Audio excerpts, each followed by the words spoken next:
स्वामी राधा स्वामी।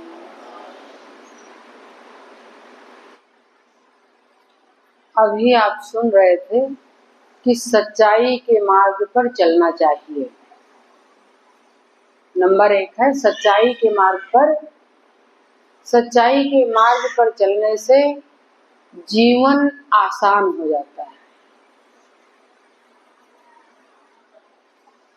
जो बहुत कठिन रास्ते हैं वो बहुत सरल नजर आते हैं। जो हमारी बीमारियां हैं वो बहुत सरल हो जाती हैं। जो हमें कठिन दिखती है वो बहुत सरल हो जाती है। जो हमारी गृहस्थी है बहुत आसान हो जाती है। और आध्यात्मिक मार्ग में जाने लगते हैं लेकिन हमें पता नहीं चलता है। उसी गृहस्थी के कार्य को करते करते हम आध्यात्मिक हो जाते हैं तो अध्यात्म भी सरल हो जाता है। शारीरिक योग और मानसिक योग, आध्यात्मिक योग, सारे योग हमारे आसान हो जाते हैं। और गृहस्थी का योग वो भी आसान हो जाता है। तो हमको सच्चाई के रास्ते पर चलना है। क्या क्या जो कार्य हमारे हैं उसको पहले तय कर लेना है हमको। जैसे अभी हम बच्चे हैं, जो लोग बच्चे हैं और 25 साल के बाद ही आजकल शादियां होती हैं। 25-30 साल लग जाता है। और बहुत स्मार्ट लोग हैं तो कह देते हैं 30 साल के बाद शादियां ढूंढना चालू करते हैं। 32-35 साल लग जाते हैं शादियां करने में।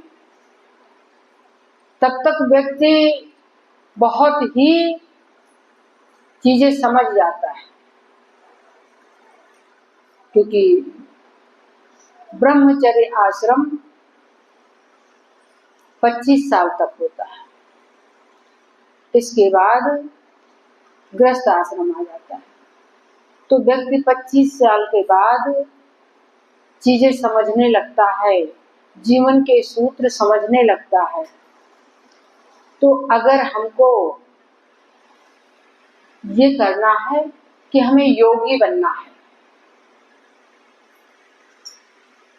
योगी, और सबसे निचले स्तर पर आते हैं भोगी, और उपयोगी मध्य मार्ग है। हमको योगी बनना है कि भोगी बनना है या उपयोगी बनना है, ये बात हमारी समझ में आ जाती है। फिर ये विचार विमर्श कर लो, अपने मन में संकल्प विकल्प कर लो कि हमको उपयोगी बनना है, यानी कि हमको गृहस्थ आश्रम चलाना है। तो फिर विवाह करो। ये नहीं विवाह के बाद हम अपने कार्य को छोड़ देंगे, फिर तो जीवन संग्राम है, लड़ना ही पड़ेगा। शादी के बाद कार्य तुम्हारे 2 गुने, फिर 4 गुने और फिर 10 गुने हो जाएंगे। तो फिर कार्य करने के लिए सक्षम हो जाओ। जहां शादी का नाम आया, विवाह का नाम आया, वहां महोत्सव चालू हो गया। फिर आपको इस जीवन में महोत्सव ही रहेंगे, महोत्सव करना पड़ेगा।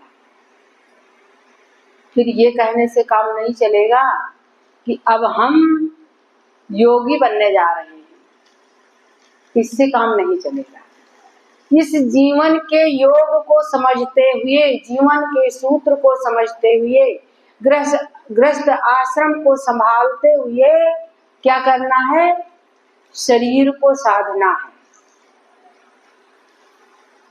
वाणी को साधना है, विचारों को साधना है, अपनी सोच को साधना है।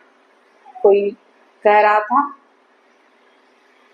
कि मन कैसे चलता है, किसके चलाने से चलता है। मन हर समय सोचता रहता है, कुछ अच्छा और कुछ खराब। तो हमको अपनी सोच बहुत अच्छी करना है, पॉजिटिव करना है, सकारात्मक करना है। हमारे विचार कभी बहुत अच्छे आते हैं।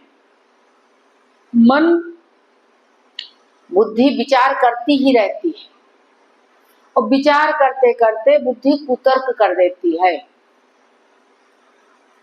तो फिर जब मन में नकारात्मक विचार आने लगे तो फिर कहाँ चले जाओ? गुरु के पास चले जाओ, जो आपको गृहस्थ धर्म का मार्ग बता रहा हो, गृहस्थ धर्म में आपको लगा रहा हो, गृहस्थ धर्म के कार्य बता रहा हो। किसी ने एक गुरु जी से पूछा कि गुरु जी हमको क्या करना चाहिए, अभी हम विवाह करने जा रहे हैं, तो बताइए विवाह करें कि योगी बने कि भोगी बने। तो गुरु जी ने बताया बहुत मार्ग हैं इस संसार में, बहुत धार्मिक मार्ग हैं और बहुत आध्यात्मिक मार्ग हैं, योग के मार्ग हैं, लेकिन एक मार्ग है राधा स्वामी मत का। राधा स्वामी मत में तुम्हारे शरीर में 72,000 नाड़ियां हैं, नस नाड़ियां जिनको कहते हो, नर्वस सिस्टम का जाल बिछा हुआ है, 72,000 नाड़ियां हैं और उसमें 3 नाड़ी प्रमुख हैं, इड़ा, पिंगला और सुषुम्ना, जिसमें सुषुम्ना सबसे प्रमुख नाड़ी है, बीच की है। तो राधा स्वामी योग साधो गृहस्थियों का योग है। अगर आपको गृहस्थी में योगी बनना है, गृहस्थी में मन को साधना है, गृहस्थी में अध्यात्म जानना है और परमार्थ जानना है, ईश्वर परमेश्वर से ऊपर उठ जाना है, तो फिर राधा स्वामी मार्ग साधो गृहस्थियों का मार्ग है। राधा स्वामी योग साधो गृहस्थियों का योग है और योग में ही भोग और भोग में ही योग है। राधा स्वामी मार्ग, राधा स्वामी योग साधना गृहस्थियों का योग है, त्यागियों का नहीं है, गृहस्थियों का योग है। इस योग को करते हुए यहाँ पर आए हो परमार्थ को जानने के लिए, तो इस योग को करते हुए कि इंसान से इंसान का है नाता, इस संसार में इंसान को ही सब कुछ। राधा स्वामी मार्ग में जब आते हो तो पहले तुम्हें राधा स्वामी मार्ग में सुरत शब्द योग बताया जाता है। यहाँ तक के मार्ग सभी लोग अपनाते हैं, जितने धर्म और मत चल रहे हैं कंठ चक्र तक सभी अपनाते हैं। ब्रह्मा विष्णु महेश को सभी जानते हैं और सभी पूजा कर लेते हैं, फिर कंठ चक्र तक की देवियों का स्थान है, यहाँ तक सारे लोग पूजा कर लेते हैं। कुछ अनजाने में करते हैं, कुछ जानकार हैं, तो उन्हें पता है कौन कौन से चक्र हैं और कहाँ कहाँ कौन सी पूजा करनी है, तो सभी जानते हैं। फिर आज्ञा चक्र से लेकर और राधा स्वामी धाम तक की साधना आध्यात्मिक लोग करते हैं, तो वो मध्य मार्गी साधना है। यानी सुषुम्ना नाड़ी के अंदर अपने आप को न दाएं जाने देते हैं न बाएं जाने देते हैं, बीच में रखते हैं, यानी उपयोगी बनते हैं, न योगी और न भोगी, उपयोगी बनते हैं। तो ये थोड़ा सा कार्य, छोटा सा कार्य है, जो बड़ी आसानी से हो जाता है कि हम जो हमारे पास लोग हैं, जो हमें परिवार मिला है, जो हमको घर मिला है और बड़ी भाग्य से मिला है, ये उपहार में हमको मिला है, पत्नी भी उपहार में मिली है। अभी ये सुन रहे थे कि सुलक्षणा और सुंदर नारी मिली थी, तब भी बात समझ में नहीं आई। सुलक्षणा मतलब कि सारे लक्षण शुभ शुभ हैं, और जब लक्षण शुभ होते हैं तो सुंदरता अपने आप आती है। तो सुलक्षणा किसी को मिल जाए, सुलक्षणा पत्नी मिल जाए, इसके बाद भी वो घबराया हुआ हो। इस संसार में सारे घबराए हुए हैं, कोई बढ़िया नहीं। किसी को धन का लालच है, वो धन में उलझा पड़ा है। किसी को रूप का लालच है, वो रूप में उलझा पड़ा है। कोई बच्चे चाह रहा है और कोई बच्चों से परेशान है। तो अब हमको करना क्या है? करना ये है कि सब कुछ करते हुए, इस संसार के कर्तव्य को निभाते हुए, संसार में फंसना नहीं है, संसार के कर्तव्य निभाना है, कर्तव्य छोड़ना भी नहीं है और संसार में फंसना भी नहीं है, दोनों कार्य करने हैं। कभी हम सोचते हैं कि हमारे घर में बच्चे पैदा हो जाएंगे तो हम खुश हो जाएंगे, तो बच्चे हो गए। फिर बच्चे पाल लेंगे तो हम खुश हो जाएंगे। अभी बच्चों के पालने में बड़ी टेंशन है, बड़ी उलझन है। तो बच्चे पाल लेंगे तो खुश हो जाएंगे। अब बच्चों के मकान दुकान कर देंगे, खुश हो जाएंगे। फिर विवाह कर देंगे, खुश हो जाएंगे। बहुएं आ जाएंगी, खुश हो जाएंगे। लेकिन देखो, इन चीजों से खुशी उसी नहीं मिलनी है, ये हमारा कर्तव्य है। जो भी कार्य हम कर रहे हैं, ये हमारा कर्तव्य है। हम अपना कर्तव्य पालन कर रहे हैं, लेकिन खुशी किससे मिल रही है? जब हम खुद को तैयार करेंगे, अपनी स्व को जान जाएंगे, अपनी आत्मा को जान जाएंगे। जब हम ये सोचते रहते हैं कि वो आएंगे, गिलास पानी देंगे, वो आएंगे, उनसे कह देंगे, और जिस समय उसी के बीच में जिस समय हम अपने आप को स्व का बल, आत्मबल को जागृत करते हैं, अरे एक गिलास पानी कोई हमको देगा और हम खुश होंगे, ये पानी तो हम खुद ले लेंगे, और जब पानी निकालने जाएंगे तो 50 गिलास भी पानी निकाल सकते हैं उन्हीं हाथों से। उसी हाथ से एक गिलास पानी लेते हैं, उसी हाथ से एक बाल्टी उठा सकते हैं। 5 लीटर और 10 लीटर 20 लीटर पानी उसी हाथ से निकाल सकते हैं। ये क्या हुआ? हमारा आत्मबल जागृत हो गया। तो हमको अपने स्वबल की याद करना है। स्व माने आत्मा और बल माने हमारी एनर्जी। हमको स्वबल की याद करना है। और जब मन निराश हो जाए, हताश हो जाए और हमको लगे कि अब तो हमारे बस का कुछ नहीं है, तो फिर आपको अपने मनोबल की याद करना है। जैसा कि अभी रामायण की बहुत सारी बातें सुन रहे थे, तो हनुमान जी को उनके बल की याद दिलाई गई कि बाल समय रवि भक्ष लियो, तब तीनों लोक भयो अंधारो, और को नहीं जानते है जग में, कपि संकट मोचन नाम तुम्हारे। तो मनोबल की याद आ गई कि जब छोटे थे तब सूरज को हम निकल गए थे। अच्छा, तो हमारे अंदर इतना बल है इतना आशीर्वाद हमें मिला है, इतना आशीष मिला है कि हम कुछ भी कर सकते हैं, तो फिर हम बैठे क्यों? मनोबल की याद आ गई। तो कार्य करने के लिए, इस जीवन को चलाने के लिए क्या करना है?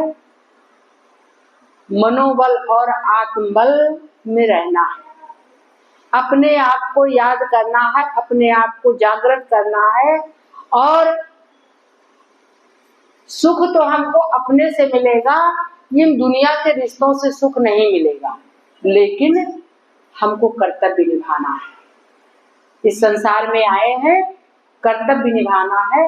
हम अभी बार बार सुन रहे थे कि इसी बात में चूक जाते हैं, हम इसी चक्कर में चूक जाते हैं कि पत्नी से कहा था बहुत अच्छा खाना बनाना, लेकिन अपने मन का बना के रख दी। मैंने कहा था कि हमारे कपड़े नीट एंड क्लीन होने चाहिए, बहुत साफ और सुथरे होने चाहिए, और फिर प्रेस होने चाहिए, लेकिन ये तो कपड़े उलझे पड़े हैं। तो हमने अपने काम को बहुत जगह बांट दिए, अपने आप को बहुत जगह बांट दिए हैं कि वो लड़का सुख देगा, बहू सुख देगी, बेटी सुख देगी, और जब किसी ने नहीं दिया तो मन बहुत निराश हो गया। इसके लिए क्या करना है? गुरु ढूंढना है।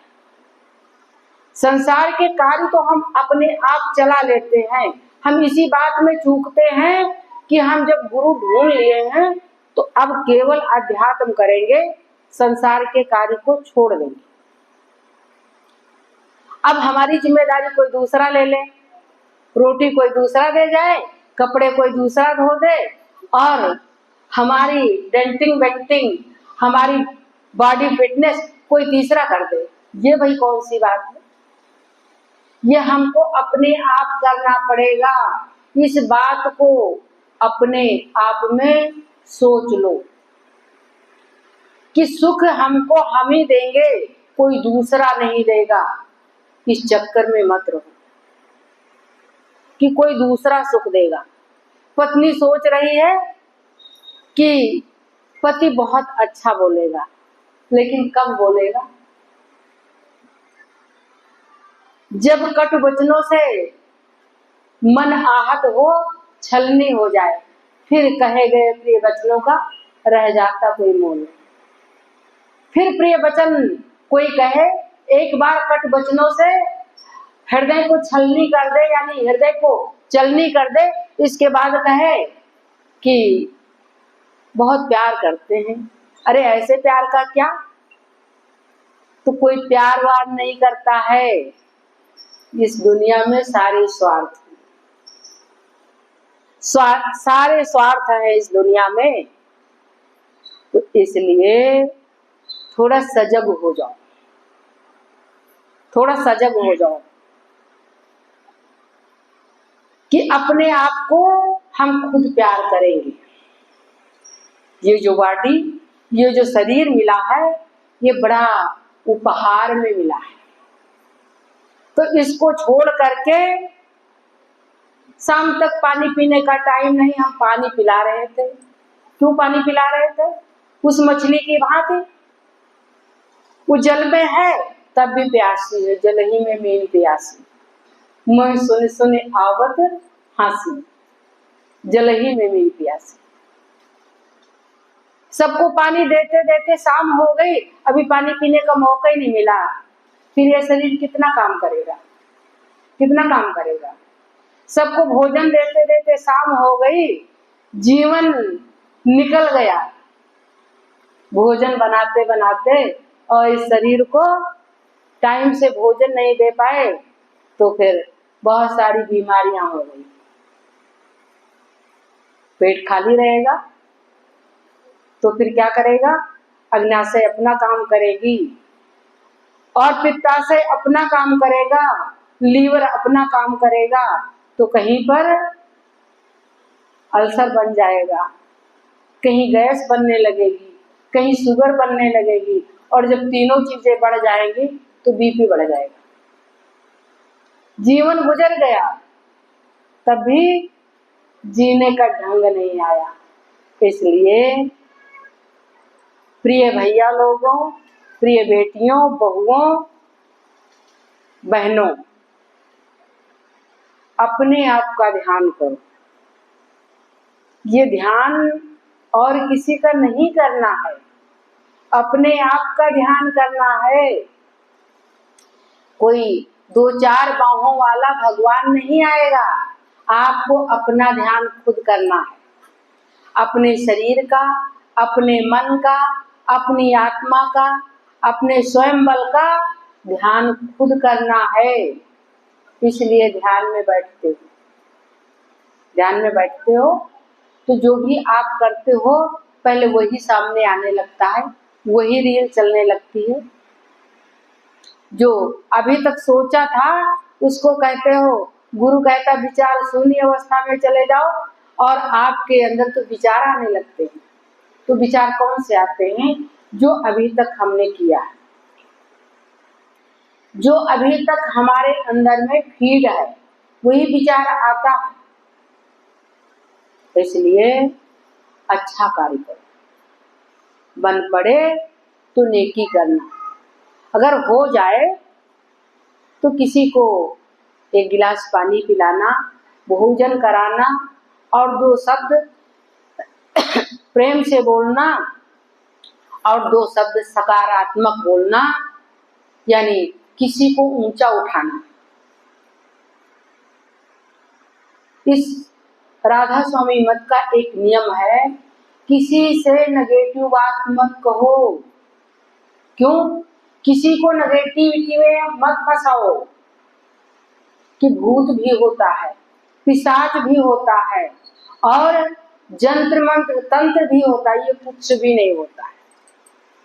ये तुम्हारा निराश मन सब कुछ पैदा कर देता है, भूत भी पैदा कर देता है। जब व्यक्ति का स्वास्थ्य बढ़िया नहीं होता है तो बेकार के सपने आने लगते हैं, निराशा भरे सपने आने लगते हैं। विचार अच्छा नहीं होता है तो मन क्या करता है? गड्ढे में ढकेलाता है। जा रहे हो अच्छे भले रास्ते से, और इधर का रास्ता देख लें, फिसल कर गिर गए, मन गड्ढे में ढकेल देता है। इसलिए क्या क्या करना है? शरीर से अच्छा कार्य करना है जिसमें आप संतुष्ट हो, क्योंकि ये दुनिया है, आपके कार्य से संतुष्ट कभी नहीं होगी। कुछ भी आप कर दो, आपके कार्य से कोई संतुष्ट नहीं होने वाला। इसलिए जिससे आप संतुष्ट हो वो अच्छा कार्य करो, जिसमें आप संतुष्ट हो वो अच्छा कार्य करो, आपका मन संतुष्ट हो। शरीर से अच्छा कार्य करना है, मन से अच्छा सोचना है, बुद्धि से अच्छा विचार करना है, और जब तक बन पड़े किसी के सहारे नहीं रहना है। किसी के सहारे नहीं रहना है। शाम को मेरे लिए दवा ला देना, कोई आते आते देर कर दिया, मेरे पास तो दवा ही नहीं है, हम तुम्हारे सहारे बैठे थे, अब हम उलझ गए। हम तुम्हारे सहारे बैठे थे, अब मेरी दवा ही नहीं है। शाम को मेरे लिए ये सामान ला देना, शाम को पार्टी में जाना है, कुछ चूड़ियां मेरे लिए लेते आना। अरे वहां हमको कहाँ टाइम रखा था? तो मेरा मन घबरा गया। इसलिए जो निजी काम है वो स्वयं करना सीखो, चाहे भैया लोग हों और चाहे हम लोग हों, बेटियां हों, बहुएं हों, अपने निजी काम स्वयं करना सीखो। अगर अपने आप को खुश देखना चाहते हो तो खुशी तुम्हारे पास है, अपनी खुशी किसी के हवाले मत कर दो। अगर किसी के टुकड़े भरे बातों से हमको दिक्कत होती है, टेंशन होती है, या हमारा मन दुखी होता है, तो व्यक्ति हमारी कमजोरी पकड़ लेता है। व्यक्ति हमारी कमजोरी पकड़ लेता है। वो कौन? बाहर के लोग नहीं, आपके परिवार के लोग, आपका पति, आपके बच्चे, आपकी बहू, आपकी बेटी, आपकी इस बात से तो दुखी होंगे, तो वही काम रोज करता है। इसलिए अपनी खुशी किसी के हवाले मत करो। कोई गाली दे रहा है तो हम नाखुश हो जाए, गाली दो भैया, अपने कर्म में लिख लो, अपने खाते में गाली लिख लो, वो आपको आगे चल के मिलेगी। अपने खाते में गाली लिख लो। हम क्यों नाखुश होंगे? हम जैसे थे वैसे थे, हम आपकी गाली नहीं ले रहे हैं। आप अपनी गाली अपने पास रखो, आप अपनी चीजें अपने पास रखो, तो फिर हम खुश, हम नाखुश नहीं है। तो हमको इस गृहस्थी को चलाना पड़ेगा। क्यों? क्योंकि विवाह कर लिया है तो अब भागने से, कमंडल लेने से काम नहीं चलेगा। और अगर बाबा बनना है तो भी बहुत सरल है, बाबा बनना बहुत सरल है। रोज कपड़े लाते हो, रोज पैंट सूट सिलाते हो, बढ़िया। अगर भगवाधारी बनना है तो बढ़िया भगवा वाले कपड़े, और सफेद कपड़े पहनना है, संत बनना है तो सफेद कपड़े बनना है, साधु बनना है तो भगवा पहनना। दोनों कपड़े मार्केट में मिल जाते हैं, बाजार में दोनों कपड़े मिल जाते हैं। संत बनना है, बड़ा आसान काम है, बढ़िया। अभी यंग हो, बड़े अच्छे अच्छे कलर आते हैं और सफेद कलर भी आते हैं। बाल सफेद कर लो, अपनी दाढ़ी सफेद कर लो, और बढ़िया सफेद पैजामा कुर्ता ले सिलवा लो, और एक बढ़िया लंबा सा रुद्राक्ष का माला और टीका, और दोनों हाथ में माला पहन लो। बस 2-4 बातें रामायण की, 2-4 बातें भागवत की याद कर लो, बढ़िया जम के सम्मान मिलेगा। बाबा जी करेंगे। और असली बाबा बनना है तो फिर पोता होने का इंतजार करो। अगर विवाह कर लिए हो तो बाबा बनना पड़ेगा, पोता होने के बाद तब तो इंतजार करना पड़ेगा। और अगर नकली बाबा बनना है तो ऐसे भी बन जाओगे। नकली बाबा के लिए नकली चीजें लाके और बढ़िया ग्रहण कर लो, धारण कर लो, नकली बाबा बन जाओगे। दोनों चीजें आपके साथ हैं। लेकिन जो विवाह नहीं किया है वही नकली बाबा बन सकता है, और जो विवाह कर लिया है वो इस राधा स्वामी मत में आकर के गृहस्थी चलाने का मार्ग ढूंढेगा। और प्यारी बेटियों, बहुओं और प्यारी प्यारी बहनों, ऐसे जाने मत देना। जिसने आपसे शादी कर ली है ऐसे जाने मत देना कि ताव में कहे तो जाओ जाओ बाबा बन जाओ जाके। बाबा बनना कोई आसान काम है? पहले आओ हम बाबा बनाते हैं। पहले ये इतना तपो कि ये दाढ़ी बाल सफेद हो जाए। नकली नहीं बनने देंगे, असली बन के दिखाओ। है क्षमता तो असली बन के दिखाओ, फिर तलवार पे धार चढ़ा दो, फिर तो असली बनना ही पड़ेगा। कभी ऐसे वैसे जाने न देना। कभी हम सत्संग जा रहे हैं, आज बहुत दिन बाद एक बेटी आई है, तो हम सत्संग जा रहे हैं, तुम यहाँ घर के काम संभालो। क्यों भैया, हम क्यों घर के काम संभालेंगे? जहाँ आप जा रहे हो वहीं हम भी जाएंगे, क्योंकि मेरे हाथों में हाथ डाला था। याद करो, वो संकल्प याद करो। छुड़ाओ मेरे हाथों से हाथ, छुड़ाओ पहले। वो संकल्प याद करो। जब तक हम जिएंगे तब तक छोड़ेंगे नहीं, किसी हाल में नहीं छोड़ेंगे। तो फिर क्या करना है? बहुत घर को चलाने वाली बहुत कुशल महिला बनना है। जिससे आपके बच्चे उन्नति करें, आपके बच्चे शिक्षित हों और विकसित हों और बहुत अच्छा घर और परिवार बने आपका। इसलिए कुशल नारी बनना है।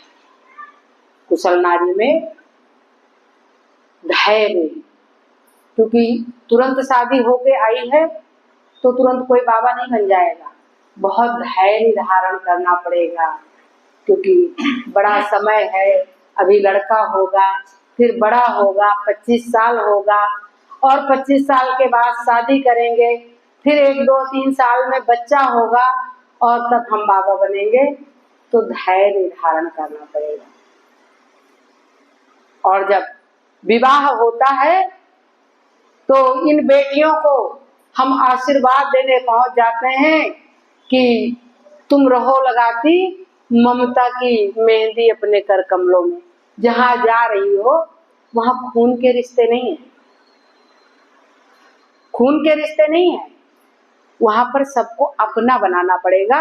इसलिए ममता की मेहंदी अपने हाथों में लगा के जा रही हो, सबके पर प्रेम बरसाना है। और तुम रहो लगाती शील धैर्य का काजल अपने नैनों में, वहां आशीर्वाद देने माता जी पहुंच जाती हैं कि तुम अपने आंखों में शील और धैर्य का काजल लगा करके रखना, धैर्य धारण करना। और शील यानी कि किसी की बहू बन के जा रही हो तो कोई जरूरी नहीं है कि आप घूंघट निकाल के चलो। आपकी आंखों में शील होना चाहिए कि कोई हमसे बड़ा है, उसका रिस्पेक्ट करना है, उसका आदर और सम्मान करना है। तो शील और धैर्य का काजल अपने आंखों में लगा के जा रही हो। और क्या, तुम रहो लुटाती मधुरता की ध्वनि अपने बयानों में, अपने वचनों में मधुर मधुर आवाज की ध्वनि रखना, ऐसा माता जी का आशीर्वाद है। तो धैर्य धारण करना है, शील रखना है, कर्तव्यनिष्ठ बनना है। और आखिरी लाइन क्या है, निज सास ससुर पति सेवा में अपना धर्म लुटाना। जो तुम्हारा धर्म है इसको करते रहना, लेकिन अपने सरलतम आवाज से और अपने कर्तव्य निष्ठता से और अपनी सत्यता से चलते रहना। इसके बाद अगर कुछ दिक्कत हो तो अपना स्वबल याद कर लेना कि मैं नारी हूं, एक नहीं 2 मात्राएं, नर से बढ़ के नारी। और हमारी आवाज में लोग कह देते हैं महिला, मही माने पृथ्वी, जो पृथ्वी को हिला दे उसे कहते हैं महिला। तो जो तुम्हारी आदतें हैं, जो तुम्हारे अंदर शक्ति है, सरस्वती की शक्ति, दुर्गा की शक्ति, लक्ष्मी की शक्ति, वो शक्ति भी तुम्हारे साथ में है। तो अपनी शक्ति का प्रयोग कर लेना। जहां बच्चों के ऊपर आपत्ति आ जाती है, परेशानियां आ जाती है, तो यही जो अपनी चूड़ियों के खनक से माँ डरती है, बेटियां डरती हैं, और जिस दिन माँ बन जाती हैं उस दिन माँ दुर्गा बन जाती है। किसी शेर के मुंह से अपने बच्चों को निकाल लाती है, इतनी शक्तिशाली बन जाती है। इसलिए अपनी शक्ति की भी याद रखना, धैर्य के साथ, ममता के साथ, प्रेम के साथ अपनी शक्ति का भी आवाहन कर लेना। तो फिर क्या होगा, ये संसार बहुत उन्नतिशील हो जाएगा। जिस घर में जाओगी उस घर में लक्ष्मी आ जाएगी, जिस घर में जाओगी वहां पर सरस्वती आ जाएगी।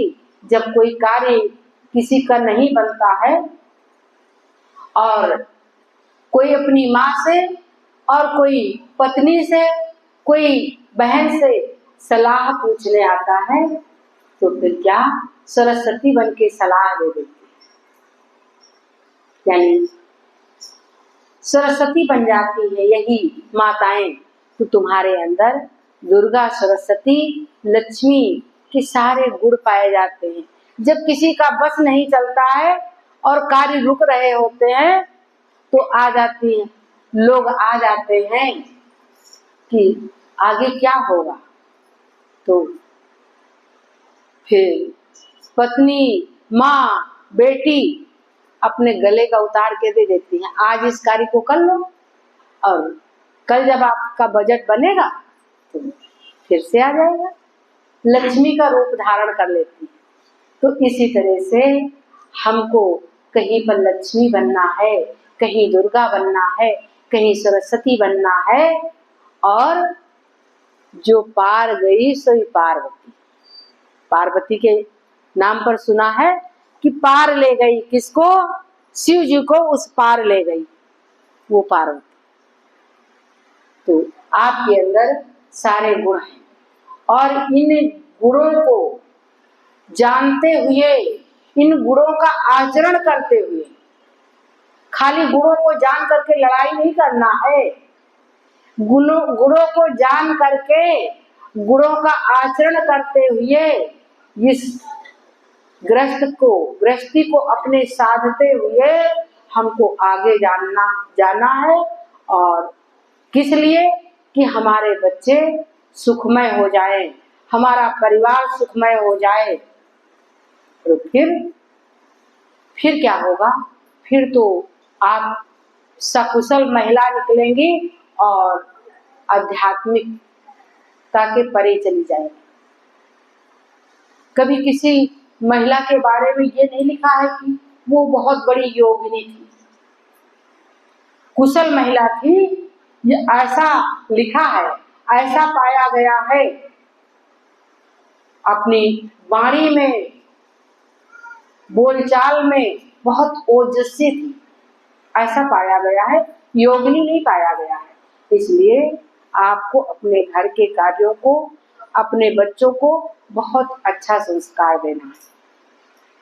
अच्छे संस्कार में क्या होता है? एक अनगढ़ प्रकार की मिट्टी से एक घर बना दिया जाए तो जब बरसात अपने उग्रता पर होती है, नीचे से भी पानी भरता है और ऊपर लगातार बरसात होती है तो झम से मकान गिर जाते हैं। अनगढ़ प्रकार की मिट्टी का बना मकान नीचे गिर जाता है। लेकिन इस मिट्टी को जब बहुत मिला करके, इसके सारे रेसे मिला करके और ईंट बना करके भट्ठे में तपा दी जाती है, तब 50 साल 3 पीढ़ियां घर चलता है और 4 पीढ़ियां घर चलता है। ऐसा संस्कार में होता है। तो बच्चों के अंदर अच्छा संस्कार डालना है, कूट कूट के बच्चों को समझाना है कि आपका धर्म ये है और आपका कर्म ये है। सत्यता की राह पर चलने वाला कभी पराजित नहीं होता है। थोड़ी देर जरूर होती है, लेकिन जो समय आता है वो प्रकाशित आता है, प्रकाश भरा आता है, उन्नतिशील आता है। इसलिए सत्यता के मार्ग पर चलना है। और अभी आप सुन रहे थे कि कहीं कुसंग का रंग ना चढ़ जाए आप पे, खाने और पीने वाले का असर ना हो जाए। ये दानवी और आसुरी वृत्ति है।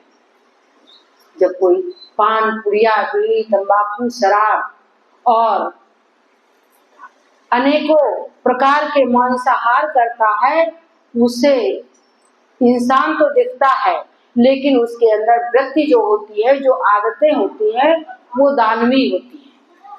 तो कभी किसी को गिरा देती है, उसका कोई ठिकाना नहीं रहता है कि कब पेड़ अच्छा दिख रहा है और सुबह झमाक से गिर गया, उसका कोई ठिकाना नहीं है। इसलिए अच्छे कार्य करो।